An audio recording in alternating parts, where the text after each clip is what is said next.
కొంచెం లేట్ అయినా మహిళలకి ఫ్రీ బస్సు సౌకర్యం కల్పిస్తామన్నారు ఏపీ మంత్రి రాంప్రసాద్ రెడ్డి. ఆర్టీసీలో మహిళలకు ఉచిత బస్సు విషయంపై పూర్తి అధ్యయనం చేస్తున్నట్లు మంత్రి రాంప్రసాద్ రెడ్డి తెలిపారు. దీనిపై పొరుగు రాష్ట్రాల నుంచి సూచనలు తీసుకుని అమలు చేస్తామన్నారు. అలాగే ఆ పథకం అమల్లో వచ్చే లోపాలు అధిగమిస్తూ వాటిని సరిదిద్ది ఎన్నికల్లో ఇచ్చిన హామీ మేరకు పథకాన్ని ఖచ్చితంగా అమలు చేస్తామని చెప్పారు.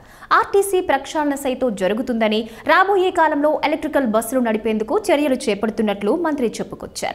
ఈ సందర్భంగా మాజీ మంత్రి పెద్దిరెడ్డి రామచంద్రారెడ్డి తీరుపై మండిపడ్డారు మంత్రి రాంప్రసాద్ రెడ్డి. రాయలసీమలో పెద్దిరెడ్డి కుటుంబం పెద్ద మాఫియాగా తయారైందని విమర్శించారు.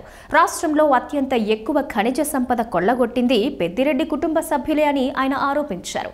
రాజంపేట ఎంపీ మిథున్ రెడ్డి తనపై అవాకులు చవాకులు పేలుతున్నారంటూ మంత్రి మండిపడ్డారు. ఏపీలో ఏదో అన్యాయం జరిగినట్లు, ఎక్కడో భూకంపం వచ్చినట్టు మిథున్ రెడ్డి మాట్లాడటంపై ఆగ్రహం వ్యక్తం చేశారు. మాజీ సీఎం జగన్మోహన్ రెడ్డికి బినామీగా ఉంటూ మొన్నటి ఎన్నికల్లో డబ్బులు ఖర్చు పెట్టింది ఎవరో అందరికీ తెలుసన్నారు. మిథున్ రెడ్డి అన్యాయాలపై చట్టపరంగానే చర్యలు తీసుకుంటామని హెచ్చరించారు.